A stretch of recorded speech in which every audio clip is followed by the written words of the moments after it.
हाँ भाई।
अ, नमस्कार, नमस्कार, नमस्कार, नमस्कार, नमस्कार।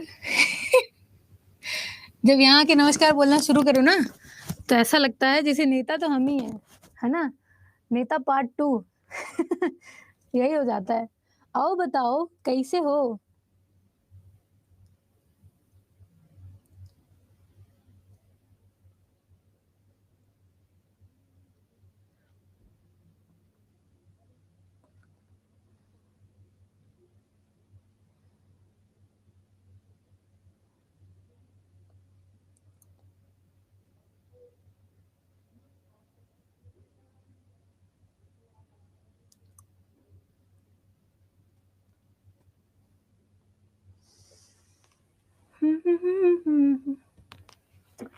एकदम बढ़िया। हुआ मैम, गज़ब! लव यू निधि, हम ठीक हैं, पानी अपना कहे। अच्छा हम ठीक बानी अपना कहे, ई बढ़िया सिखाए।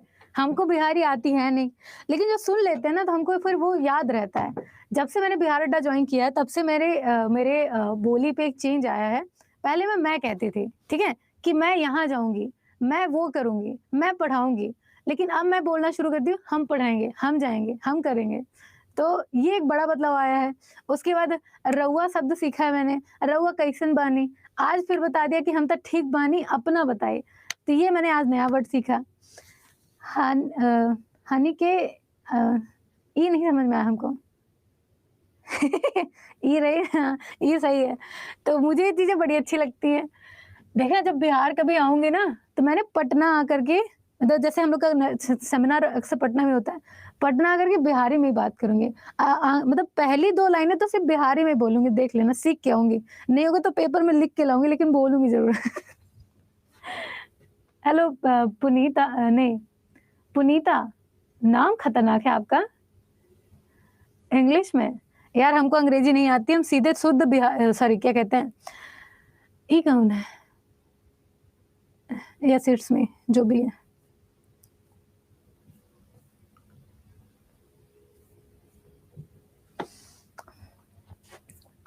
आया नहीं क्या? आज हम लोग पढ़ेंगे इंडेक्स एंड रिपोर्ट।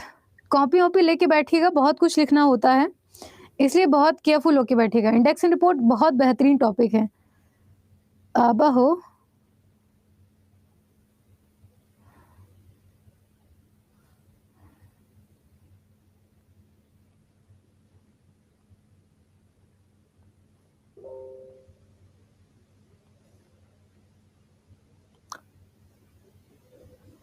ये नहीं है। रुक जाओ बच्चों। 2 मिनट देना, मैं आपको जो पढ़ाना है, वो लेके आ जाऊँ।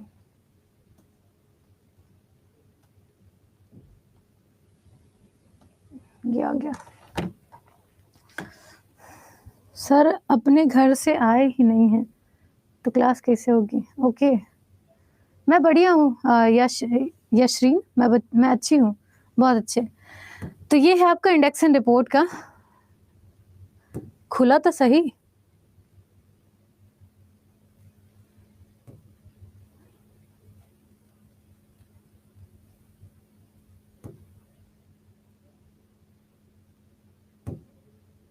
अरे अरे क्या सर दर्द है।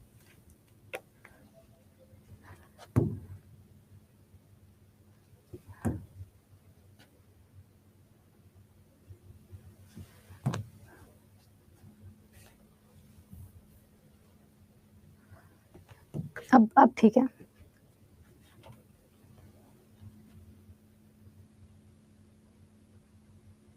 मैं करंट अफेयर की क्लास ले रही हूँ। मैं मध्य प्रदेश से हूँ। ठीक है, हाँ जी। वाईटी की पीडीएफ अभी अपलोड कर देंगे। ठीक है, अगला देखिए। तो यहाँ पे इंडेक्स एंड रिपोर्ट का सेक्शन आज हम देख रहे हैं। कॉपी पेन लेके बैठिएगा, अच्छा टॉपिक है, पूछा जाता है। ठीक है, जहाँ पे बोलेंगे इसको नोट कर लीजिए, तो नोट कर ही लीजिएगा। ठीक, पहला क्वेश्चन। तो पहला क्वेश्चन आने से पहले इंडेक्स एंड रिपोर्ट या फिर जहाँ पे भी आप नोट्स बना रहे हैं, मैंने बताया था आप लोगों को पहले से ही कि नोट्स कैसे बनाना है। तो आपकी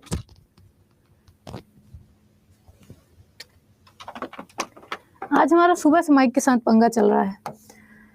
तो जैसे ही अब आपको A4 साइज का पेपर होगा, उसमें 20 से सेक्शन कर लेना। एक साइड लिखना इंडेक्स और एक साइड लिख लेना रैंकिंग। ठीक है, आपके रैंकिंग ये लिख लेना। तो यहाँ पे इंडेक्स का नाम क्या है, जैसे मान लो कि वर्ल्ड प्रेस फ्रीडम इंडेक्स है, मतलब कि विश्व प्रेस स्वतंत्रता सूचकांक है, या फिर हैप्पीनेस इंडेक्स है, खुशहाली सूचकांक, आपका बौद्धिक संपदा सूचकांक है, इंटेलेक्चुअल प्रॉपर्टी इंडेक्स है, या फिर आपका कोई भी ऐसा इंडेक्स, तो नाम इधर लिखिएगा। भारत की रैंकिंग क्या रही है, यहाँ पे लिख लेना। रैंकिंग में एक साइड भारत की रैंकिंग लिख लेना, और कहीं पे आप छोटा सा कॉलम बना करके पहले नंबर पे कौन है ये लिख लेना। ठीक है, ये रही बात। मान लो कि आपके वर्ल्ड हैप्पीनेस इंडेक्स में, विश्व खुशहाली सूचकांक में भारत की रैंकिंग है 126वीं। ठीक है, तो यहाँ पे भारत की रैंकिंग 126वीं लिखेंगे, और पहले नंबर पे आपका फिनलैंड, तो यहाँ पर आप फिनलैंड लिखेंगे। ठीक है, आपका फिनलैंड यहाँ पर लिखा जाएगा। ठीक, इसको देख लेना। तो आपकी जो नोट्स है वो एक बेहतरीन लेवल पे बनेगी, आप हर चीजों को एक साथ एक जगह ले पाएंगे। ठीक, इसको देख लेना। अरे प्रशांत से मत पूछो कहाँ से, नहीं बताएगा प्रशांत। अच्छा, करंट अफेयर की बुक कुमार गौतम जी, आपको बता दें कि आज ना एसएससी अड्डा 24/7 में आशुतोष सर को आप जानते होंगे, नहीं जानते होंगे तो जान लीजिएगा। आज ही आशुतोष सर ने अपनी एक किताब लॉन्च की है अपने करंट अफेयर की। उसमें हमने मिल करके मेहनत की थी। मैंने अभी अपनी कोई किताब नहीं लॉन्च की है, तो उसमें मैंने बिहार करंट अफेयर के लिए भी क्वेश्चन डाले थे, मतलब दिए थे सर को कि ये भी अपलोड कर दीजिए सर। इसके अलावा यहाँ पे जितनी भी इंडेक्स एंड रिपोर्ट है, टॉपिक वाइज जो भी आप यहाँ पे पढ़ेंगे, वो सारी चीज़ों का कंपाइलेशन कुछ अपडेटेड फॉर्म में भी वहाँ पे आपको मिल जाएगा। आज ही किताब लॉन्च हुई है, आप जा करके वहाँ पे उस किताब को ऑर्डर कर सकते हैं, ठीक है। एसएससी अड्डा सर्च कर लीजिएगा, आपकी किताब आज ही लॉन्च हुई है करंट अफेयर की, वो देख लेना। तो कूपन कोड है आपका Y683S, ये कूपन कोड लगाना, आप 27% डिस्काउंट के साथ उस किताब को ऑर्डर कर पाएंगे। बेहतरीन किताब है, सारी चीज़ों का कंपाइलेशन है, अपडेटेड फॉर्म में है 2023 का, जनवरी से लेकर के दिसंबर तक का वास्तव में कंपाइलेशन उस किताब में है, ठीक है। मैं इसलिए नहीं बोल रही हूँ कि वो किताब मेरे को आपको बतानी है, मैं इसलिए भी बोल रही हूँ क्योंकि वो किताब बाकी किताबों सच में बहुत अपडेटेड है। आप जब पढ़ोगे लोगे तब आपको समझ में आ जाएगा, ठीक है। देख लेना। पहला क्वेश्चन देखो, मैम कैसे परचेस करूं? किताब परचेस कर ली मैम, बहुत अच्छे। करीबन 100 मतलब 100-150 के अंदर अंदर की किताब है, कूपन कोड इस्तेमाल करेंगे और सस्ती पड़ जाएगी, है ना। हाँ दिखा दीजिए। हाँ हिंदी इंग्लिश दोनों में है, वो हिंदी इंग्लिश दोनों में है। अच्छा देखो, कुछ नहीं करना है यार, तुम लोग बड़ा खतरनाक तरीके से करते हो। गूगल पे जाना, यहाँ पे अड्डा 24/7 है ही आपके पास लिंक है। अगर ऐप से जाएंगे तो ऐप में जाना, आपने ऐप में जाने के बाद सेंट्रल एग्जाम में जाना, एसएससी को सिलेक्ट कर लेना, वहाँ पे फिर स्टोर पे पहुंच जाना, ठीक है। आपको किताब ऊपर ही दिखेगी। तो यहाँ पे ऑल कोर्सेस में जाना, आपको ये जो गवर्नमेंट जॉब एग्जाम है ना, इसमें एसएससी को सिलेक्ट कर लेना। यहाँ पे आपका आ जाएगा एसएससी जीडी या फिर एसएससी टिक कर देना, देख लेना। इसके बाद आएगा आपका किताब का सेक्शन, ठीक है। कहाँ गई किताब? तो ये आपका एसएससी का सेक्शन है, एसएससी में एसएससी बुक्स, ठीक है। हाँ जी, ये एसएससी बुक्स है। एसएससी बुक्स के ऑप्शन में अगर हम जाएंगे तो ये आपकी अर्धवार्षिकी किताब है, और अर्धवार्षिक के बाद कहाँ गई किताब? अभी दिख नहीं रही क्या स्टोर में? यार अभी तो थी वो किताब यहीं कहीं है, देखना पड़ेगा। चलो जीडी पे चले जाते हैं।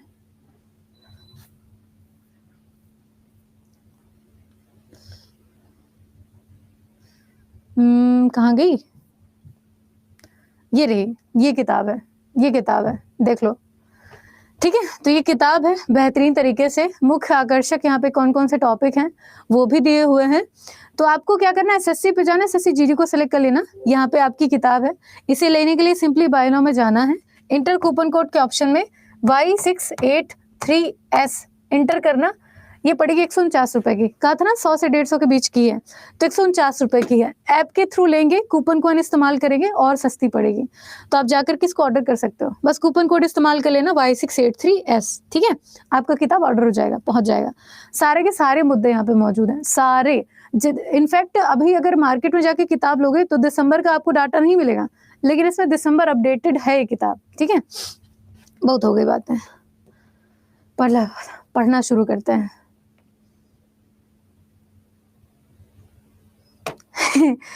कूपन कॉइन इस्तेमाल कर लीजिएगा और सस्ती पड़ेगी, ठीक है। हाँ जी, देखो पहला क्वेश्चन है कि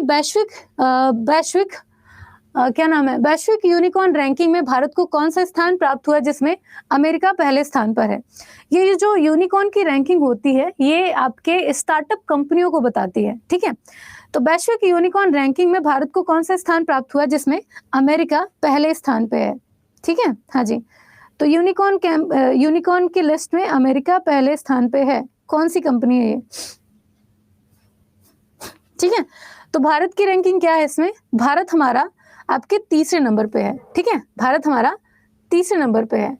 तो पहले नंबर पे अगर अमेरिका की बात करें तो अमेरिका में जितनी भी स्टार्टअप कंपनियां हैं, अमेरिका का जो कैलिफोर्निया है वो स्टार्टअप कंपनियों का हब माना जाता है, ठीक है। वहाँ पे दुनिया की सबसे ज्यादा स्टार्टअप कंपनियां काम करना पसंद करती हैं, क्योंकि सिलिकॉन वैली वहाँ पे है। फोन की जितनी भी बड़ी बड़ी कंपनियां, आप एप्पल ले लीजिए, है ना, आप बहुत सारी अलग अलग कंपनियां ले लीजिए, वहीं पे स्थापित हैं, ठीक है। तो एक तरीके से वहाँ पे जो बैंक है सिलिकॉन वैली बैंक, अब तो वो अधिग्रहित हो चुका है, वो स्टार्टअप कंपनियों को पैसा भी देता था कि तुम स्टार्टअप तो शुरू करो, हम आपको पैसा देंगे, ठीक है, ऐसे करके।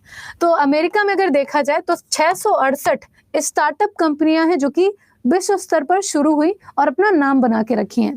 वहीं अगर चाइना की बात करें तो चाइना में 172 यूनिकॉर्न कंपनियां हैं जो कि स्टार्टअप के तौर पर शुरू हुई और विश्व स्तर पर कमाल कर रही हैं। ऐसे अगर भारत की बात करें तो भारत में केवल अभी 72 ऐसी कंपनियां हैं जो कि स्टार्टअप के तौर पे उभर के सामने आई हैं। ठीक है, हाँ जी। तो इस कारण से हमारे भारत की जो रैंकिंग है वैश्विक यूनिकॉर्न की लिस्ट में वो तीसरे नंबर पे है। ठीक है, तीसरे नंबर पे है।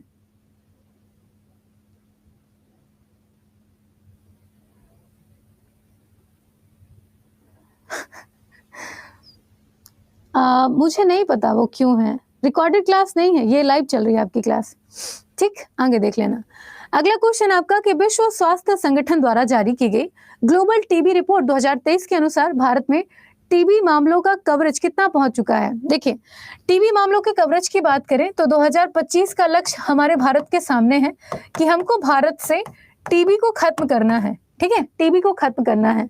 तो 2025 आते आते अब नेक्स्ट ईयर 2025 है, तो हमने 2023 में ऐसा देखा है कि 80% कवरेज हमने कवर कर लिया है, 80% टीबी पे हमने पकड़ प्राप्त कर ली है। ठीक है, लेकिन बाकी का जो 20% है वो 2024 और 25 में हम खत्म कर देंगे, कवर कर लेंगे। ठीक है, तो इसमें कितना पहुंच चुका है टीबी का कवरेज? आपका 80% पहुंच चुका है। और WHO ने भारत को कहा है कि आपके सामने लक्ष्य है 2030 का कि पूरे तरीके से आप हमें भारत से टीबी को खत्म करके बताओ, जैसा कि 2014 में, ठीक है, 2014 में आपने भारत से पोलियो को खत्म करके बताया था। ठीक है, ऐसा करके 2014 में भारत का आखिरी केस था पोलियो का, देख लीजिएगा। तो 2030 में भारत को पूरे तरीके से टीबी के एक भी केसेस नहीं आने चाहिए, ऐसा करके दिखाना है। ठीक है, ये WHO का कहना है। तो 80% का स्वास्थ्य कवरेज पहुंच चुका है। अगला क्वेश्चन आपका कि क्या कहते हैं,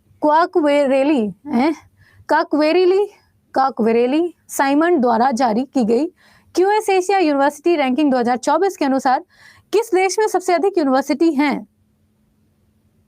बताइए भला, किस देश में सबसे अधिक यूनिवर्सिटी हो सकती हैं?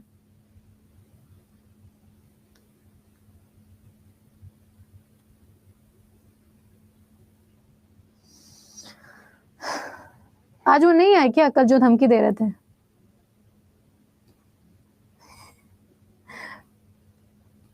गुड मॉर्निंग जी, गुड मॉर्निंग, है ना। तो क्यूएस एशिया यूनिवर्सिटी रैंकिंग 2024 के अनुसार 2023 होना चाहिए ना कि 24, 2023 के अनुसार किस देश में सबसे अधिक यूनिवर्सिटी हैं? तो ये यूनिवर्सिटी हमारे भारत में। ठीक है, सर्वाधिक यूनिवर्सिटी हमारे भारत में है। अब छोटी छोटी यूनिवर्सिटियां अपने आप में ओपन हो जाती हैं, पता भी नहीं चलता। एक ही यूनिवर्सिटी से बहुत सारी यूनिवर्सिटी समृद्ध होती हैं। मतलब कि मान लो कि आपको कोई BSc की डिग्री चाहिए, BSc की डिग्री आप कर रहे हैं दूसरी यूनिवर्सिटी से, मान्यता मिल रही है आपको माखनलाल से, है ना। तो ये बहुत सारे इंटरकनेक्टेड यूनिवर्सिटी हैं जो कि चल रहे हैं। ठीक, हाँ जी। तो ये आपका यूनिवर्सिटी है। भारत में करीब 148 यूनिवर्सिटी हैं। ठीक है, चाइना में 133 यूनिवर्सिटी हैं, जापान में 96 है, आपके साउथ कोरिया में 87 है, पाकिस्तान में 63 है। ये सारी रैंकिंग है। इसके अलावा कहते हैं कि क्वांटिटी में होना उतना इंपॉर्टेंट नहीं रखता जितना कि क्वालिटी में होना इंपॉर्टेंट होता है। ठीक है, अभी कुछ दिन पहले एक यूनिवर्सिटी की रैंकिंग जारी हुई है। यहाँ पे क्यूएस एशिया यूनिवर्सिटी रैंकिंग की अगर बात करी जाए 2023 के लास्ट में दिसंबर में जब यूनिवर्सिटी की रैंकिंग प्रकाशित हुई है, वहाँ पे करीब 192 देश, ठीक है, 192 देशों को ऑब्जर्व किया गया था। 192 देशों की 1500 से ज्यादा यूनिवर्सिटियों को यूनिवर्सिटी की रैंकिंग जारी हुई थी। ठीक है, जिसमें आपके कनाडा की, ठीक है, आपके कनाडा की जो यूनिवर्सिटी है जिसका नाम है टोरंटो यूनिवर्सिटी। ठीक है, टोरंटो यूनिवर्सिटी। तो टोरंटो यूनिवर्सिटी पूरी दुनिया की सर्वश्रेष्ठ यूनिवर्सिटी की लिस्ट में शामिल हुई है, पहले नंबर पे है। ठीक है, उसके बाद मैसाचुसेट्स, कैलिफोर्निया, ये सारी यूनिवर्सिटी शामिल हैं। ठीक है, देन भारत की अगर बात करें तो भारत की सर्वश्रेष्ठ यूनिवर्सिटी में अगर कोई शामिल है तो वो है आपकी दिल्ली यूनिवर्सिटी। ठीक है, दिल्ली यूनिवर्सिटी ये पूरे भारत की नंबर 1 यूनिवर्सिटी बन चुकी है, इसको देख लीजिएगा। वहीं अगर दिल्ली यूनिवर्सिटी की रैंकिंग बात करें पूरे विश्व स्तर पर, तो विश्व स्तर पर दिल्ली यूनिवर्सिटी की रैंकिंग है 220वीं। ठीक है, 220वीं, हम 220वें नंबर पर स्टैंड करते हैं, इतनी क्वालिटी एजुकेशन है भारत की। इसके अलावा दिल्ली यूनिवर्सिटी के अलावा कोई भी 200 की लिस्ट में भटका तक नहीं है, सोच लो। खाली एकमात्र ऐसी यूनिवर्सिटी थी जो कि 220 में शामिल हुई थी, बाकी 500, 600, 800, 1100 ऐसे शामिल हुई थी, ठीक है। इसके अलावा अगर एशिया क्षेत्र में डीयू की बात करें तो एशिया क्षेत्र में डीयू की रैंकिंग है आपके 30वें नंबर की और भारत के परिप्रेक्ष्य में पहले नंबर की। बहुत हालत खराब है, बताइए, है ना। हाँ जी। बिहार में ग्रेजुएशन 5 साल में होता है। हेलो सुरुचि, खुश रहिए, सही बताओ।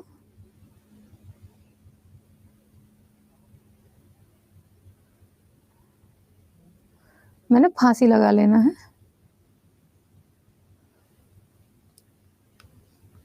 सही बात है। हे भगवान, यही कारण है, यही कारण है, यही कारण है। यार गलत बात है, 5 साल में कौन ग्रेजुएशन करता है यार।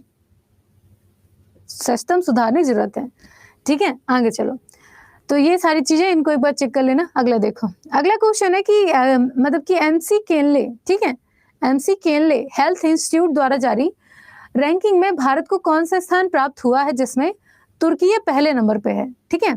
तो ये स्वास्थ्य सूचकांक है भारत का जिसमें तुर्की पहले नंबर पे है, ठीक है। बताइए।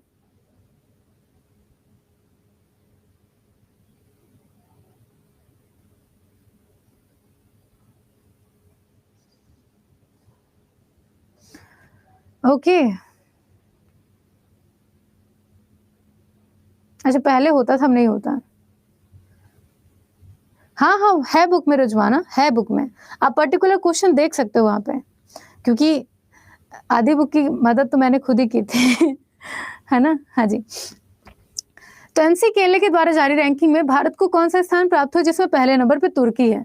तो तुर्की का स्थान यहाँ पे, भारत की रैंकिंग यहाँ पे दूसरी है, पहले पे तुर्की है, भारत हमारा दूसरे नंबर पे है, ठीक है। यहाँ पे तुर्की की अगर स्वास्थ्य सेवाओं की अगर बात करें तो तुर्की में 78% स्वास्थ्य सेवाओं का लाभ वहां की जनता उठाती है। कितना? 78% स्वास्थ्य सेवाओं पर सरकार की जो कमांड है वो उपस्थित है।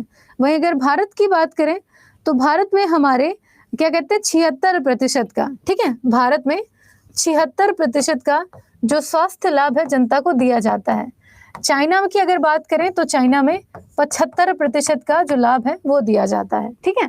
तो पहले पे तुर्की है 78% की रेटिंग के साथ, भारत हमारा 76% की रेटिंग के साथ है दूसरे नंबर पे, और चाइना बाबा तीसरे नंबर पे है, ठीक है। तो भारत को कौन सा स्थान प्राप्त हुआ है एमसी हेल्थ इंस्टीट्यूट के द्वारा जारी रैंकिंग के अनुसार? तो दूसरा स्थान, ठीक, दूसरा। तो मैकिन्से हेल्थ इंस्टीट्यूट सर्वेक्षण में पाया गया कि तुर्की 78% स्कोर के साथ कार्यस्थल कल्याण में सर्वश्रेष्ठ स्थान रखता है, भारत 76% के साथ, चाइना 75 और संयुक्त राज्य अमेरिका आपके 57% के साथ रहा है। मतलब कि जितनी भी यहाँ की हेल्थ इंस्टीट्यूट है ना, स्पेशली जो पढ़ाई करवाती हैं डॉक्टरी की या फिर मेडिकल की, तो ऐसे इंस्टीट्यूट की रैंकिंग जारी हुई है कि वहां पे स्वास्थ्य सेवाएं इतने प्रतिशत जनता को लाभ देती हैं, ठीक है, ऐसा करके। तो इनको ध्यान रखिएगा, याद रहे तो ठीक, नहीं तो छोड़ देना। आपकी जो किताब है वो हिंदी और इंग्लिश 2 लैंग्वेज में है, या तो हिंदी पढ़ लीजिए या तो इंग्लिश पढ़ लीजिए, दोनों का ही कॉम्बिनेशन है उसमें, ठीक है। आगे देखिए, पीडीएफ आपको क्लास के बाद मिल जाएगी, जो चीजें वहां पे इंग्लिश में लिखी हुई थी वही चीजें यहाँ पे हिंदी में लिखी हुई हैं, ठीक है। मोटी मोटी बातें देखिएगा, पूरा नहीं पूछिएगा। अगला देखो, अगला आपका 5वां क्वेश्चन है कि हाल ही में जारी की गई वैश्विक बौद्धिक संपदा संकेतक रिपोर्ट 2023 में भारत को 6वां स्थान प्राप्त हुआ है। यहाँ पे इंटेलेक्चुअल प्रॉपर्टी इंडेक्स प्रकाशित हुई है, नहीं, इंटेलेक्चुअल प्रॉपर्टी इंडेक्स अलग है, यहाँ पे बौद्धिक संपदा संकेतक रिपोर्ट है ये, ठीक है। एक छोटी सी नॉर्मल रिपोर्ट है जो कि आपके इंटेलेक्चुअल प्रॉपर्टी को लेकर के लॉन्च की गई है। इस रिपोर्ट में कौन सा देश पहले नंबर पे है ना। हाँ जी।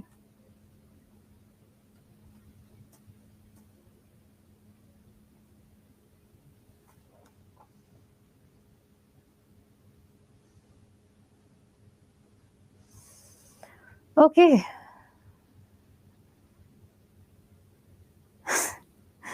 ठीक है, ऐसा नहीं है। तो बौद्धिक संपदा संकेतक रिपोर्ट 2023 में भारत को 6वां स्थान प्राप्त हुआ, और यहाँ पर चाइना ठीक है, यहाँ पे चाइना आपके इंटेलेक्चुअल प्रॉपर्टी के मामले में पहले नंबर पे चल रहा है। ये इंटेलेक्चुअल प्रॉपर्टी होती क्या है? जैसे कि आपने कोई भी सामान बनाया, ठीक है, मान लो कोई गैजेट बनाया, आपने मान लो कि कोई रोबोट बना दिया, ठीक है, रोबोट आपका थोड़ा एक्स्ट्रा एडवांस लेवल पे काम करता है। आप सोच रहे हैं, रोबोट को पता चल जाता है, वो काम कर देता है, ठीक है। अब बाकी रोबोट को कमांड देना पड़ता है, तो आपने कुछ अलग काम करके दिखाया अपने दिमाग का इस्तेमाल करते हुए। आपने कोई कंपनी का नया लोगो बना दिया और वो लोगो किसी भी कंपनी से मैच नहीं करता, एकदम अलग है, डिफरेंट है, आप उसका पेटेंट ले सकते हो। वो उसने वहां पे आपने अपनी बौद्धिक क्षमता दिखाई है। ऐसे आपने कोई मान लो कि पौधे का उपयोग करके नया मेडिसिन बना दिया जो कि कैंसर के उपचार में बहुत हेल्प करता है। एक बूंद डालो, कैंसर से निदान पाओ, ऐसा करके। तो उसके लिए आपने बौद्धिक क्षमता इस्तेमाल की और आपने मेडिसिन बनाया, तो इसके लिए आप पेटेंट करा सकते हो, आपको पैसे गवर्नमेंट देगी, ठीक है। तो यही कुछ होता है बौद्धिक संकेतक रिपोर्ट में, ठीक है। इसमें चाइना पहले नंबर पे है, सबसे ज्यादा चीज दिमाग का इस्तेमाल यहाँ पे होता है चीजों को बनाने के लिए। उसके बाद आपका जो हमारा भारत है ये 6वें नंबर पे मौजूद है, ठीक है। हाँ जी, इसके साथ यहाँ पे आप देख सकते हो कि चाइना का स्थान पहला है, चाइना पहले नंबर पे है। उसके बाद आपका अमेरिका दूसरे नंबर पे है, जापान आपका तीसरे नंबर पे है, आपका कोरिया गणराज्य चौथे नंबर पे है, वहीं जर्मनी 5वें नंबर पे है। फिर हमारे भारत की रैंकिंग आती है 6वीं, ठीक है, 6वीं, जो कि सबसे ज्यादा दिमाग का इस्तेमाल करके सामानों को बनाते हैं, ठीक है। इस चीज की रिपोर्ट प्रकाशित हुई है, तो पहले तो इसको क्लियर रखिएगा। उसके बाद अभी एक रिपोर्ट और आई थी कि सबसे ज्यादा जो सामान बना करके पेटेंट कराते हैं, ठीक है। एक हुआ कि आपने सामान बनाया, देखिए निशा क्या है ना कि आप इसे अगर पढ़ते रहोगे थोड़ा थोड़ा करके तो याद हो जाएगा, परेशान मत होइए। हाँ अक्षा सही कह रहे हो, ठीक है। हाँ, तो एक होता है कि आपने सामान बनाया और एक होता है कि सामान का पेटेंट करा लिया। पेटेंट पता क्या होता है कि आपने कोई ऐसा सामान बनाया, मान लो वही कैंसर का उपचार वाली दवाई बना दी और आप चाहते हो कि उस चीज का फायदा आपको हो, आपने पैसे लगाए, आपने दिमाग लगाया, आपने समय दिया, तो ये चीजों की वैल्यू भी तो होनी चाहिए ना। तो आपने जाके सरकार से बोला कि मुझे इसका पेटेंट दे दो, मतलब कि इसके लिए मुझे एक अधिकार पत्र दे दो, है ना, एक सर्टिफिकेट दे दो कि मेरे अलावा इस दवाई को अगले 20 साल तक कोई नहीं बना सकता है। पेटेंट हमेशा 20 सालों के लिए दिया जाता है, तो अगले 20 साल तक ये दवाई जितनी भी बिकेगी इसका कुछ % मुझे मिलेगा और आप इनाम के तौर पे मुझे जितनी राशि देना चाहते हो वो दे सकते हो। तो ये होता है पेटेंट, ठीक है। तो पेटेंट फाइलिंग के मामले में सबसे ज्यादा चाइना पहले नंबर पे है, ठीक है। हाँ जी, तो 2021 में 6.8 से बढ़कर के 2022 में 3.1 हो गई थी पेटेंट फाइलिंग, जो कि चाइना ने की थी, ठीक है। हाँ जी, भारत के निवासियों में अगर पेटेंट वृद्धि की बात करें तो इस बार अच्छी वृद्धि देखी गई है 6.3 मतलब कि 31.6% की, लेकिन चाइना फिर भी शीर्ष स्थान पर है पेटेंट फाइलिंग के मामले में, ठीक है। चाइना बाबा तो ऐसा भी करते हैं, जैसे मान लो कोई फॉर्मूला भारत ने बनाया है, भारत के फॉर्मूला को चुरा करके उसने अपने यहाँ बना लिया और उसके लिए पेटेंट भी करा लिया, भारत देख रहा है, बना लिए, बहुत बढ़िया, ऐसा हो जाता है, ठीक है। इसको भी देख लेना। अगला देखो, इसके अलावा ये ग्लोबल इनोवेशन इंडेक्स है, जहां पे मैं आईपी इंडेक्स की बात कर रही थी ना, तो अभी हमने इंटेलेक्चुअल प्रॉपर्टी मतलब कि बौद्धिक क्षमता मतलब कि वो बौद्धिक क्षमता को लेकर के रिपोर्ट देखा है कि कौन सा देश कितना इनोवेशन कर सकता है। इसके लिए फिर एक रिपोर्ट अलग से प्रकाशित की जाती है इंडेक्स के फॉर्म में, तो ये है आपका आईपी इंडेक्स, ठीक है, intellectual property index. Intellectual property index 2023 में जो जारी हुई थी उसका वो 16th एडिशन था। भारत की रैंकिंग इसमें कौन सी है, तो भारत की रैंकिंग है इसमें 40वीं 2023 में। 2024 का भी लॉन्च होगा, ठीक है, होगा। इसके अलावा आईपी इंडेक्स में पहले नंबर पे कौन है, तो स्विट्जरलैंड पहले नंबर पे है, दूसरे स्थान पे आपका स्वीडन है, उसके बाद आपका अमेरिका है। भारत की रैंकिंग क्या है, 40वीं है, ठीक है, 40वीं है। यहाँ पे कंफ्यूज तो नहीं हो। Thank you Anjali.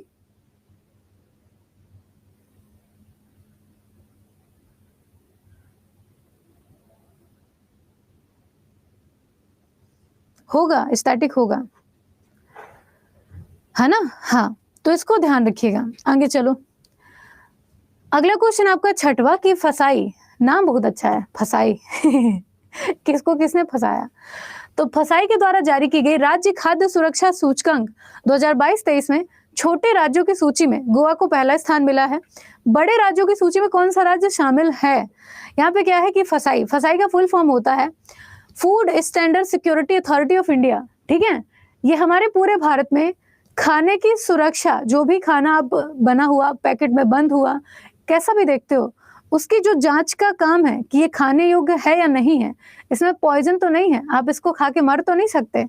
तो इन चीजों की देखरेख कौन करती है? हमारी फसाई करती है। इसका हेडक्वार्टर पड़ता है नई दिल्ली में, ठीक है। हाँ जी। तो फसाई के द्वारा एक रिपोर्ट जारी की गई है खाद्य सुरक्षा सूचकांक को लेकर के कि किस राज्य में कितनी खाद्य की सुरक्षा को लेकर के, मतलब कि खाने के सामान को लेकर के अवेयरनेस है, ठीक है। तो छोटे और बड़े राज्य दो कैटेगरी में बांटा गया है जनसंख्या के हिसाब से। जहाँ पे ज्यादा जनसंख्या है वो बड़े राज्य हैं, जहाँ पे छोटी जनसंख्या वहाँ पे छोटे राज्य हैं, ठीक है। तो अगर छोटे राज्यों की बात करें तो गोवा पहले नंबर पे है, ठीक है। हाँ जी, छोटे राज्यों में गोवा जो है वो पहले नंबर पे है। आपसे क्वेश्चन पूछ रहा है कि बड़े राज्य में कौन है पहले नंबर पे, बताओ भला। केरला, तमिलनाडु, राजस्थान? कोई नहीं, हम जहाँ रहते हैं वही है है ना। तो ये है आपका केरल, केरल आपका पहले नंबर पे है। तो ये दोनों की रैंकिंग याद रखिएगा, पूछा जा सकता है, ठीक है। हाँ जी, यहाँ पे मैंने इंडेक्स का पूरा वही लगा दिया है। यहाँ पे आप देख सकते हैं खाद्य सुरक्षा सुनिश्चित करने के लिए भारतीय राज्यों के प्रदर्शन पर प्रकाश डाला गया है। 2022-23 में अगर बात करें तो यहाँ पे उल्टा लिख दिया है, स्टैंडर्ड मतलब कि सिक्योरिटी फूड स्टैंडर्ड इंडिया ऐसे करके इसको वो कर दिया, लेकिन फसाई ही है यहाँ पे, ठीक है, फसाई है। तो सुधार पेश किया है विगत वर्षों की तुलना में, 2022 की तुलना में 2023 का ये इंडेक्स है जो प्रकाशित हुआ है। इसमें आप देख सकते हैं कि बड़े राज्य यहाँ पे हैं, ठीक है, बड़े राज्य यहाँ पे हैं, ये बड़े हैं, बहुत बड़े हैं, बड़े आए। यहाँ पे हैं आपके स्मॉल स्टेट, मतलब कि छोटे आए, ठीक है, छोटे आए। और यहाँ पे आपके कौनों नहीं आए, यूनियन टेरिटरी आए, ठीक है, मतलब कि आपकी केंद्र शासित प्रदेश की है। बड़े राज्यों में अगर बात करेंगे तो केरल आपके पहले नंबर पे है, ठीक है। दूसरे नंबर पे आपका पंजाब है ना, पंजाब है। तीसरे नंबर पे आपका तमिलनाडु है, ठीक है, तमिलनाडु है। ये बड़े राज्यों की रैंकिंग है। छोटे राज्यों में बात करें तो गोवा पहले नंबर पे है, आपका मणिपुर दूसरे नंबर पे है, और तीसरे नंबर पे आपका सिक्किम है, ठीक है, सिक्किम है फूड सिक्योरिटी को लेकर के। यूनियन टेरिटरी की बात करें तो जम्मू कश्मीर पहले नंबर पे है यूनियन टेरिटरी में, दिल्ली दूसरे नंबर पे है, और आपका जो चंडीगढ़ है, ठीक है, चंडीगढ़ ये आपका तीसरे नंबर पे है। तो बड़े राज्य, छोटे राज्य और यूनियन टेरिटरी, इनमें से टॉप पे ज्यादा ध्यान रखिएगा।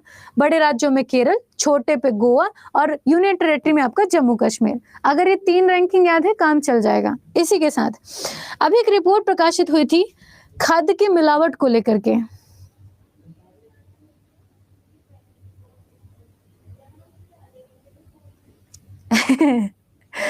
पिंकी परेशान मत हो, हर एक क्वेश्चन ना जैसे आप पढ़ लिए हो थोड़ी टाइम के बाद वो याद हो जाता है। आप जैसे अभी पढ़ लोगे ना, बहुत सारे ऐसे क्वेश्चन होंगे जिसको आप देख के टिक कर दोगे कि हाँ इसका आंसर याद है मुझे। हाँ, बस हैदराबाद ही बताने वाली थी बहुत अच्छे। तो अभी एक रिपोर्ट आई है जिसमें हमने भारत में सबसे ज्यादा मिलावट वाले राज्य को भी देखा था। तो सबसे ज्यादा खाने में मिलावट कहाँ पे देखा गया है? तो खाने में मिलावट के मामले में हैदराबाद टॉप पे है, ठीक है। यहाँ पे मुर्गा बोल के बकरा खिला देते हैं, और बकरा बोल के मुर्गी, ठीक है। हाँ जी, तो मिलावट के मामले में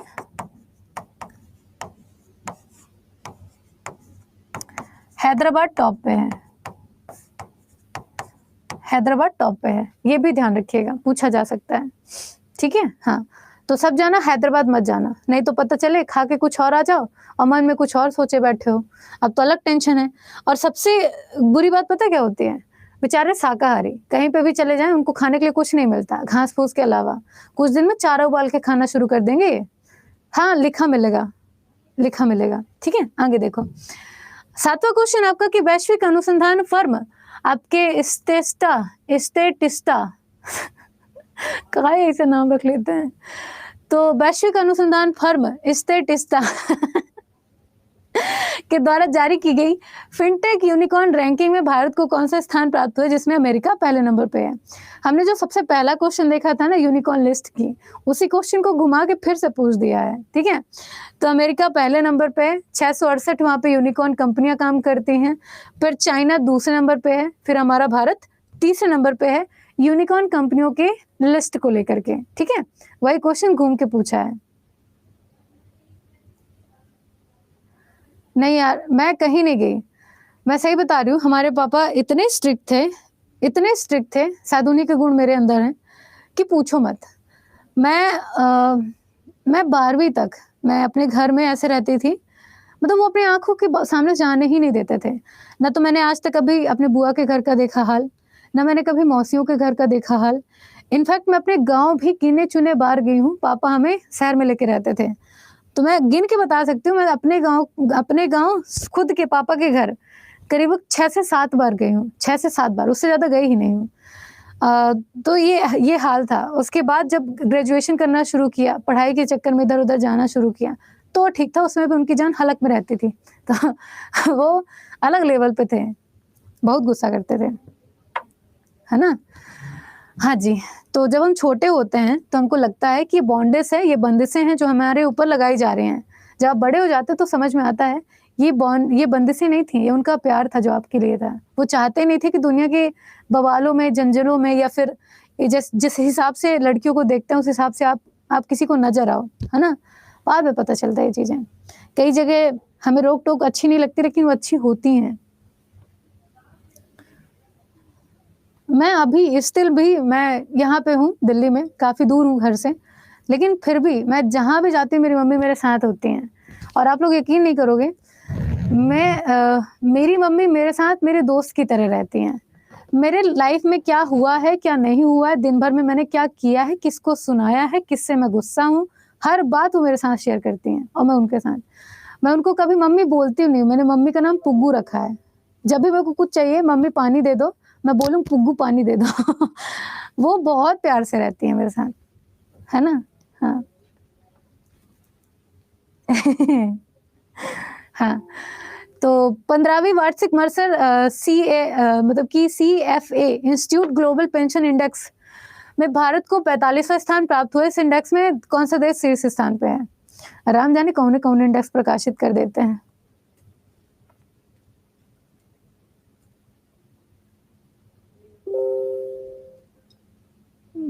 ठीक है, तो एक तरीके से ग्लोबल पेंशन इंडेक्स है। बस इतना समझो कि ये ग्लोबल पेंशन इंडेक्स है कि किस देश में पेंशन को कितनी प्रायोरिटी लिस्ट में रखा जाता है ना? तो ये आपका पेंशन इंडेक्स है। तो पेंशन इंडेक्स में भारत की रैंकिंग पहले खतरनाक थी, है ना? भारत हमारा 22 की बात करें तो इस रैंकिंग में 44वें नंबर पे था। नहीं, इस रैंकिंग में 46वें या 47वें नंबर पे था। फिर हमने अपनी रैंकिंग सुधारी और 2023 में हम आते-आते 45वें नंबर पे पहुंच गए। आपसे क्वेश्चन पूछ रहा है कि ग्लोबल पेंशन इंडेक्स में कौन सा देश है जो टॉप पे है ना? सबसे अच्छी पेंशन व्यवस्था किस देश की है? तो सबसे अच्छी पेंशन व्यवस्था है आपके नीदरलैंड की, ठीक है? आपके नीदरलैंड की। उसके बाद आती है आपके आइसलैंड की बात। पहले पे नीदरलैंड है, दूसरे पे आपका आइसलैंड है और तीसरे पे आपका डेनमार्क है, ठीक? डेनमार्क है। भारत की रैंकिंग कौन सी है? आपके 45वीं रैंकिंग भारत की है हमारी, ठीक? यहाँ तक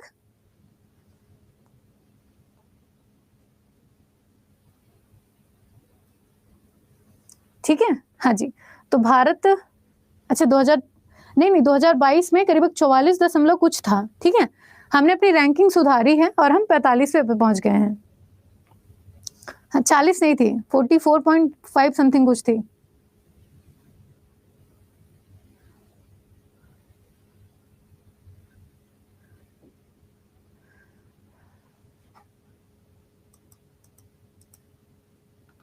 सब है बुक में, है ना? ये देखो, अगला देखो। नौवां क्वेश्चन है, साइबर सुरक्षा फर्म आपके नॉर्ड लेयर द्वारा जारी ग्लोबल रिमोट वर्क इंडेक्स में भारत को कौन सा स्थान प्राप्त हुआ जिसमें डेनमार्क पहले नंबर पे है? तो यहाँ पे ना भारत के स्वास्थ्य सेवाओं की बात चल रही है, सुरक्षा फर्म को लेकर के बात चल रही है कि डेनमार्क पहले नंबर पे है। भारत की रैंकिंग क्या है? तो भारत हमारा 64th नंबर पे है, ठीक है? आपके स्वास्थ्य सुरक्षा नहीं है, साइबर सुरक्षा है। साइबर सुरक्षा जैसे मान लो कि हमारा पूरा डाटा, मान लो मेरा पूरा डाटा जो भी मैं आपको पढ़ाती हूँ मेरे लैपटॉप पे है, फिर किसी को पता चला कि लैपटॉप में पूरा डाटा है, तो कोई इस डाटे को चुराना चाहता है, तो उसने मेरा लैपटॉप हैंग कर लिया, सारा डाटा अपने उसमें शिफ्ट कर लिया। तो एक तरीके से बिना देखे हमारे लैपटॉप से डाटा तो चला गया, है ना, उसे चोरी ही मानेंगे, तो उसे हम साइबर अटैक कहते हैं। तो ऐसा अटैक ना हो इस चीज को लेकर के एक साइबर सुरक्षा रैंकिंग जारी की जाती है, ठीक है। तो साइबर सुरक्षा रैंकिंग में आपका डेनमार्क टॉप पे है, यहाँ पे साइबर सिक्योरिटी सबसे अच्छी मानी जाती है। भारत की बात करें तो भारत की रैंकिंग इसमें कौन सी है, 64 नंबर की।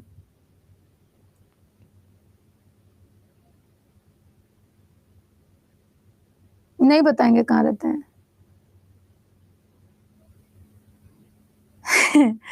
हाँ सही बात है मोनी, है ना, बिल्कुल बिल्कुल, आप आना दिल्ली ऑफिस आना, हम आपसे मिलेंगे, खूब खेलेंगे, खाएंगे, घूमेंगे, ठीक है।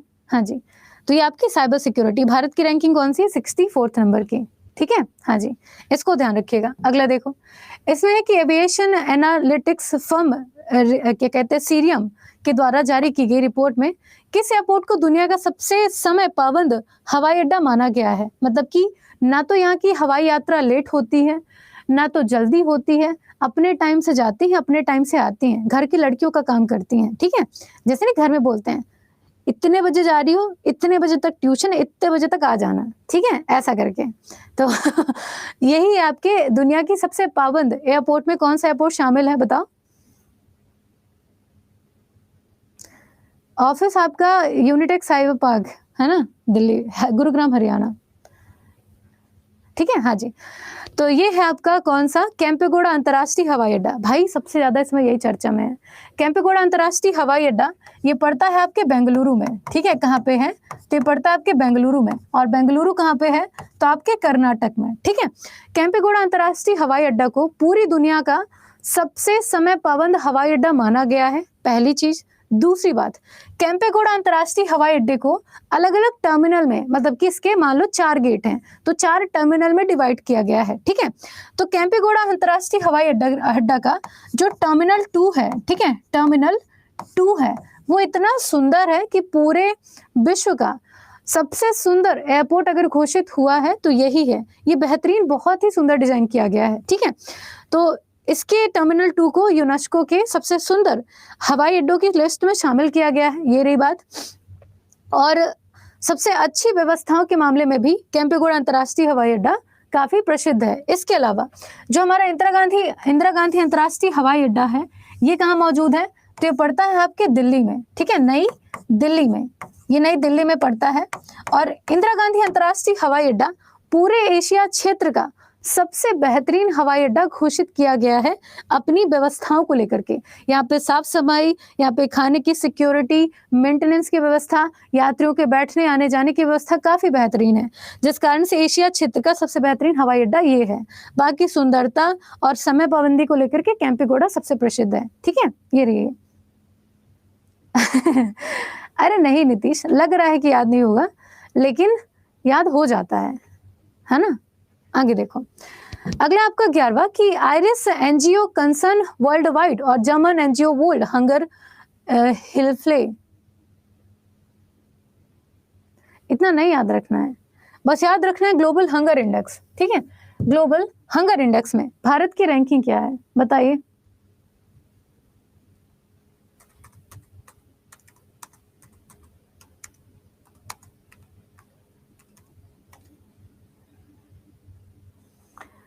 तो ग्लोबल हंगर इंडेक्स में भारत की रैंकिंग क्या है, ये बतानी है।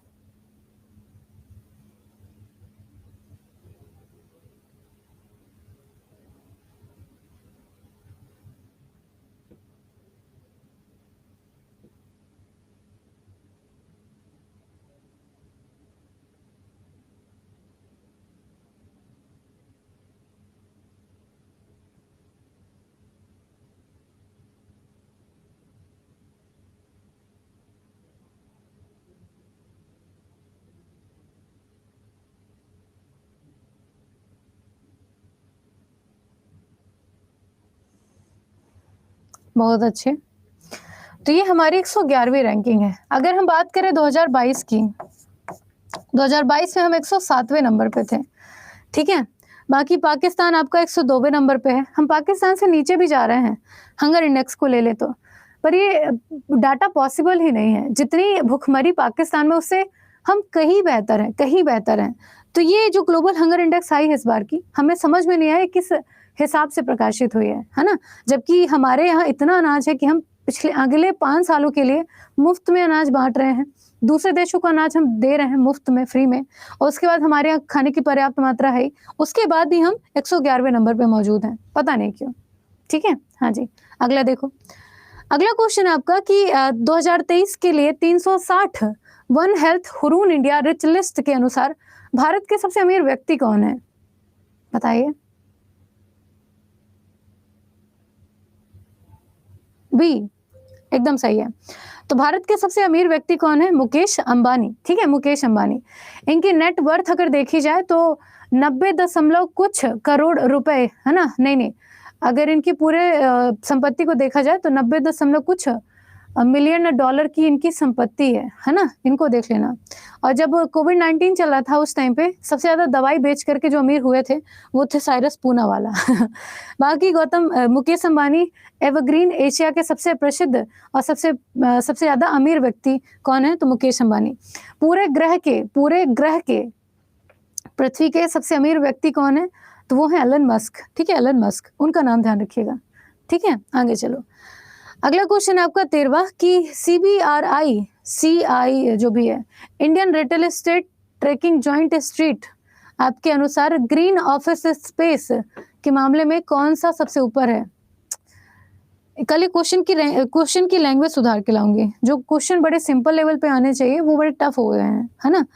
तो ये ग्रीन ऑफिस स्पेस के मामले हैं, मतलब कि कौन से ऑफिस को, एक तो ग्रीन बिल्डिंग प्रोजेक्ट के तहत बनाया जाता है, कम से कम उन बिल्डिंगों से पर्यावरण को नुकसान हो ये ध्यान में रखा जाता है, और स्पेस अच्छा हो, लोग आराम से जाकर के वहाँ पे काम कर सकें।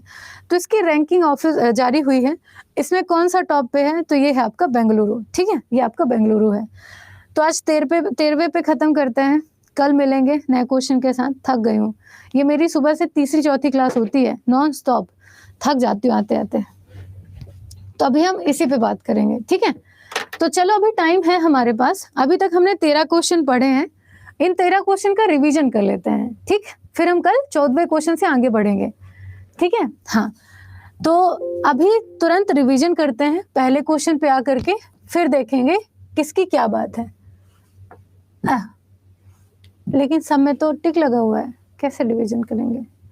कोई बात नहीं, ऐसे ही कर लेते हैं। तो वैश्विक यूनिकॉर्न रैंकिंग में भारत को कौन सा स्थान प्राप्त हुआ है? भारत हमारा पहले नंबर पे है। ठीक, भारत हमारा तीसरे नंबर पे है, यूएसए पहले पे, चाइना दूसरे पे और भारत हमारा तीसरे पे। ठीक, दूसरे क्वेश्चन पे अगर देखेंगे तो इसमें है कि ग्लोबल टीवी रिपोर्ट के अनुसार टीबी के मामलों का कवरेज कितना पहुंचा है भारत में? तो टीबी के मामलों का कवरेज है 80% का। ठीक है, भारत को 2025 तक आते आते पूरा टीबी खत्म करना है भारत से। ठीक, तीसरा क्वेश्चन क्या है? तीसरा क्वेश्चन है कि आपके क्यूएस एशिया यूनिवर्सिटी रैंकिंग 2023 के अनुसार किस देश में सबसे अधिक यूनिवर्सिटी हैं? तो भारत में सबसे अधिक है। कितनी यूनिवर्सिटी है भारत में? भारत में करीब 100 कितनी यूनिवर्सिटी है? 148 यूनिवर्सिटी भारत की हैं। फिर मैंने बताया था कि विश्व में अगर बात करें तो विश्व में आपके भारत की दिल्ली यूनिवर्सिटी टॉप पे चल रही है। भारत में सबसे पहले नंबर पे दिल्ली यूनिवर्सिटी है। विश्व में दिल्ली यूनिवर्सिटी की रैंकिंग 220 है। एशिया में 30वें नंबर पे हमारी दिल्ली यूनिवर्सिटी है। ठीक है, हाँ जी। और कनाडा की टोरंटो यूनिवर्सिटी विश्व की सबसे अच्छी यूनिवर्सिटी में पहले नंबर पे है। ठीक, अगला देखो। अगला क्वेश्चन आपका कि मतलब कि किनले हेल्थ इंस्टीट्यूट के द्वारा जारी भारत को कौन सा स्थान प्राप्त हुआ है? तो भारत को हेल्थ के मामले में कौन सा रैंकिंग मिला है? तो भारत हमारा दूसरे नंबर पे है। तुर्की 78% के हेल्थ रेटिंग के साथ पहले नंबर पे है। भारत हमारा 76% के साथ दूसरे नंबर पे है। चाइना बाबा तीसरे नंबर पे चल रहे हैं। ठीक है, तीसरे नंबर पे, इसको देख लेना। इसके बाद आता है आपका बौद्धिक संपदा संकेतक रिपोर्ट में भारत को 6वां प्राप्त हुआ है स्थान। तो पहले नंबर पे कौन है? तो बौद्धिक संपदा संकेतक रिपोर्ट में चाइना बाबा पहले नंबर पे है, भारत हमारा 6वें नंबर पे है। ठीक है, 6वें पे। तो इसको ध्यान रखना। इसके बाद अगर पहले नंबर पे देखा जाए तो चाइना है, दूसरे पे अमेरिका है, तीसरे पे जापान, देन दक्षिण कोरिया, जर्मनी, फिर हमारा भारत है। ठीक है, तो ये 6 देश हैं जो कि बौद्धिक संपदा संकेतक रिपोर्ट में अच्छा प्रदर्शन किए हैं। ठीक है, अगला देखो, अगला क्वेश्चन आपका फसाई के द्वारा राज्य खाद्य सुरक्षा सूचकांक में छोटे राज्यों की सूची में गोवा पहले नंबर पे है। तो बड़े राज्यों में कौन सा राज्य है जो कि पहले नंबर पे है? हम बैठे हुए इसलिए दिखाई नहीं दे रहे हैं। ठीक है, तो राज्य खाद्य सुरक्षा सूचकांक में गोवा छोटे राज्यों में पहले नंबर पे है। ठीक, केरल बड़े राज्यों में पहले नंबर पे है। यूनियन टेरिटरी पे बताओ, यूनियन टेरिटरी की लिस्ट में कौन पहले नंबर पे है?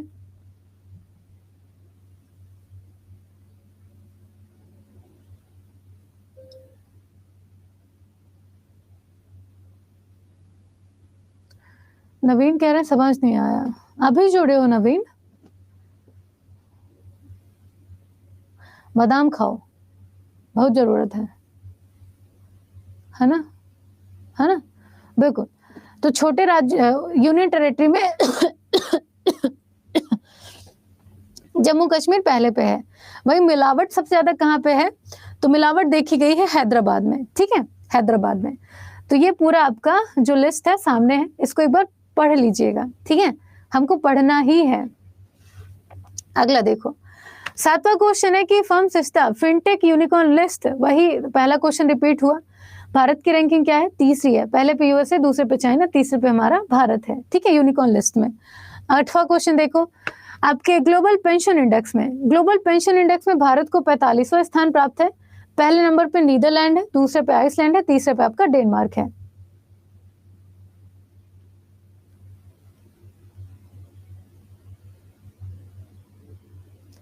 ऊषा क्लास आपकी 10 बजे से शुरू हो जाती है ना, 11 बजे खत्म हो जाती है। नोट्स कैसे बनाए?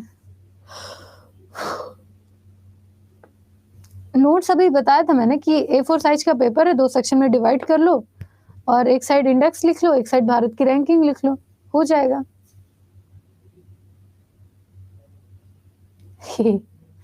एसएससी अड्डा इज अ पार्ट ऑफ अड्डा 24/7, है ना। आपके अड्डा 24/7 बहुत सारे अलग अलग डिपार्टमेंट हैं, हम भी एक पार्ट है अड्डा 24/7 के, है ना। चाहे बैंकिंग की बात कर लें, एसएससी की बात कर लें, डिफेंस की बात कर लें, आप स्टेट की बात कर लें, है ना। जैसे बिहार अड्डा है वैसे गुजरात अड्डा है आपका, बिहार अड्डा सॉरी आपका मध्य प्रदेश, है ना, एमपी अड्डा, आपका यूपी अड्डा, ये सारे वर्टिकल हैं उसके, ऐसा। हाँ, सिर्फ इंडिया की रैंक ज्यादा पूछता है कंपैरिजन टू पहले नंबर पे कौन है ना, ऐसे, लेकिन पूछा जाता है। सैलरी ना पूछो यार, इतनी है कि आराम से घर चला लेते हैं, कोई दिक्कत नहीं, घूम फिर लेते हैं, जो मन चाहता खरीद लेते हैं, इतनी सैलरी है हमारी, है ना। बाकी नहीं बता सकते। ठीक है, हाँ जी, हाँ, आईएएस अड्डा भी है, स्टडी आईक्यू अड्डा का ही पार्ट है।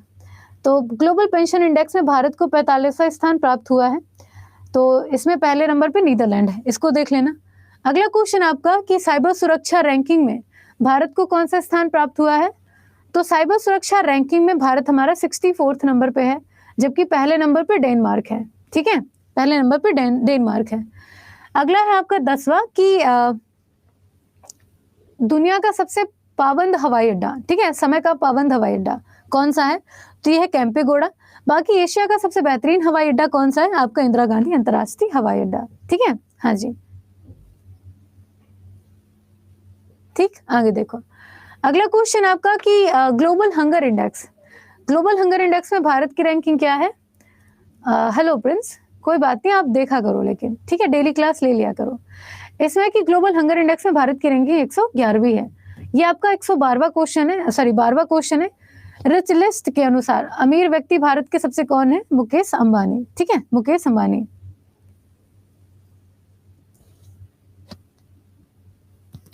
हाँ, हम ही सब पढ़ाएंगे। अरे यार, इनको बहुत दिक्कत है। नहीं, बुक में पुराना रैंकिंग है। 2022 के डाटा में भारत हमारा हंगर इंडेक्स में 107वें नंबर था। 2023 में डाटा चेंज हो चुका है, भारत की रैंकिंग अब हंगर इंडेक्स में 111वीं है। ठीक है, हाँ, तो पुराना डाटा 2022 का, ठीक, उसको चेंज कर लो। Okay, thank you Rani, thank you so much. हाँ हाँ, सब बुक में है, सब बुक में है। होगा रंजन, होगा। ठीक है, क्या करोगे मेरी एज जान के? हम जब सिंधु घाटी सभ्यता थी ना, तो सिंधु घाटी सभ्यता में जो जब कब्र खोदने की बात आई थी, आरएच टाइप के जो कब्र थे, तो उस कब्र के नीचे जमीन में गड़े हुए दिखे थे। हमको जब खोद के निकाला गया तो उठ के बोलते थे, उठ के बोले मैं कहाँ हूँ? तो बोले अर्थ में। हम बोले अच्छा। फिर बोले ठीक है, तो हम निकल लिए। फिर वहाँ से आए तो मम्मी खोजे, पापा खोजे, उसके बाद भैया खोजे, सब खोज करके घर ले आए, घर बनाए, ऐसा करके हम नया घर बना रहे हैं। आना कभी हवेली में, ठीक है? ओके, थैंक यू क्लास, आज के लिए इतना ही। मिलते हैं कल, और ऐसे ही मस्ती में पढ़ा जाएगा। मेरे साथ खुश रहा करो, मेरे को बड़ा अच्छा लगता है जब आप लोग खुश रहते हो, है ना?